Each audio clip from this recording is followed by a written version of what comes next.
lyrically, they've done okay. And there's plenty of smoke coming out the bull's nose with the wild eyes as they set off down the run. I'm not sure whether he can see too well with all the smoke. The fella behind, he really is feeling his way in the dark. The bull at the moment is a big distraction to the man behind who's trying to steer it, but he's doing a very good job through the chicane, around the berm. Now, this is where one or two have toppled over, the taller ones in particular, but this one sails round, and the team are cheering them on. Smoke now coming from the other nostril. Is that a good sign or a bad sign? Pretty quick at the moment through the chicane. It steers very well, doesn't it, for a tall soapbox? And they've only got to navigate the final few metres now, line. Impressively, it's a good, solid run by TORITOS, boys. 51.60, they're happy with that. But it looks quite big and cumbersome, doesn't it? Whether it'll handle the chicane, I'm not sure, but plenty of weight at the back, so it might be relatively easy to steer. Over the ramp they go. This is looking pretty quick at the moment. He's certainly enjoying it, isn't he?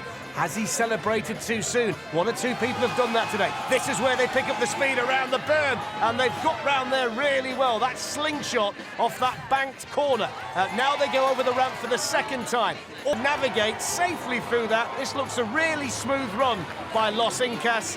The soapbox was good, it handled very well, and they sail down towards the finish line.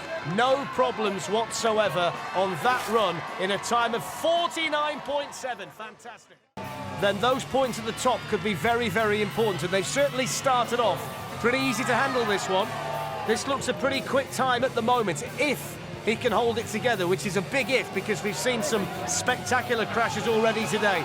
Just like earlier, he's gone for the low run around the berm. Now, will that pay dividends for RAPIDOS y SABROSOS? Over the ramp for the second time, just grazing the hay bales on the way through. The chicane navigated perfectly, and he's hardly put a foot wrong this whole run. It looks like it's going to be fast. They had the big performance at the top as well.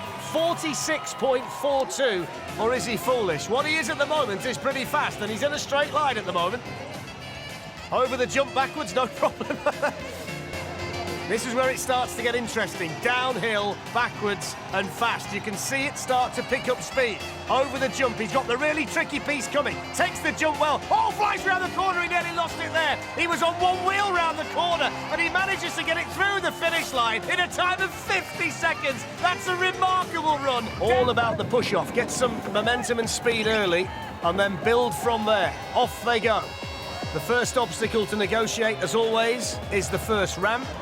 Now it starts to really build the speed, and don't forget they've got the kicker and then that right-handed turn straight after it, which is going to decide most things today. Over the ramp they go, and they've got the ability to get round the corner as well. It's quite smooth, this one. They're getting faster all the time. They're certainly enjoying the run, and they celebrate over the finish line. That's a good run, 50 seconds. And we really are now at the business end of the competition as well.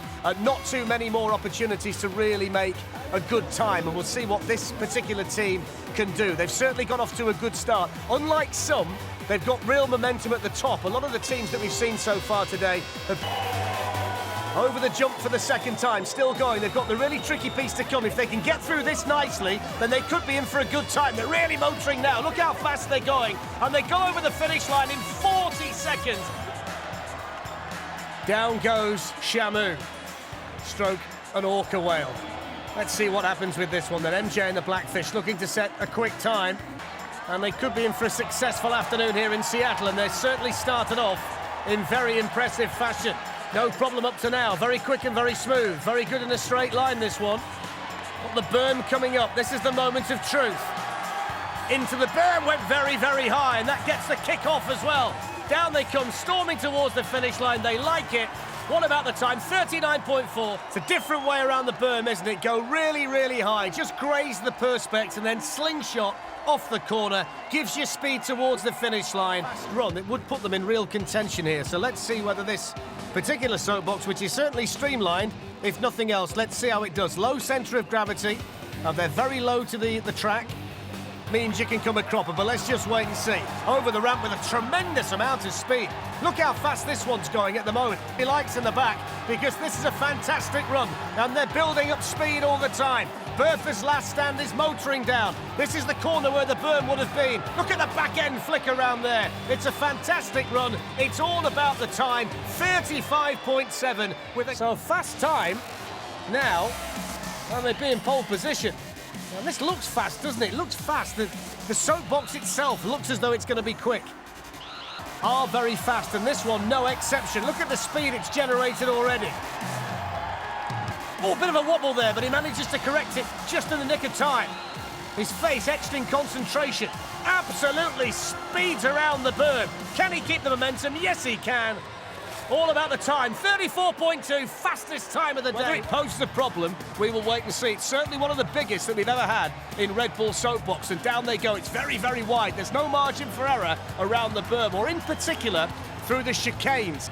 So down comes Little Red Riding Hood, CAPPUCCETTO ROTTO. Here's the kicker. That's so often the nemesis of these soapboxes, but no problem. It's sturdy as well as big, and they're gliding down the course here. The crowd enjoying it. Very, very smooth.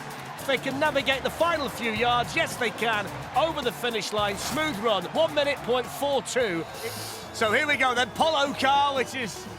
Well, the smoke at the top would indicate the chicken is now ready. Let's have a look.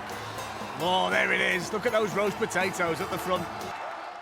Let's see what POLLOCAR is like in terms of speed. Can the meat and 2 veg make the difference down this circuit? Very confidently driven. Oh, the kicker, no problem. Plenty of height. Keeps his spuds in the pan. Down he goes. He's got the next chicane to come. Cruises through there. There's the wrap. 0.62. That's a good time and a good run for POLLOCAR. With the big guitar on the front, that won't be missed by the judges, that's for sure. Something came flying off. Whether it was meant to, I don't know. But down come Let There Be Rock, and they've made a pretty smooth start. Nice and quick, over the kick, a bit of a nosedive, but no real damage, and they've kept momentum. Plenty of speed over the ramp. Now they're coming down the final few yards of the circuit. We've got the pyrotechnics going off in the back. It's a decent run, 50.48, that was.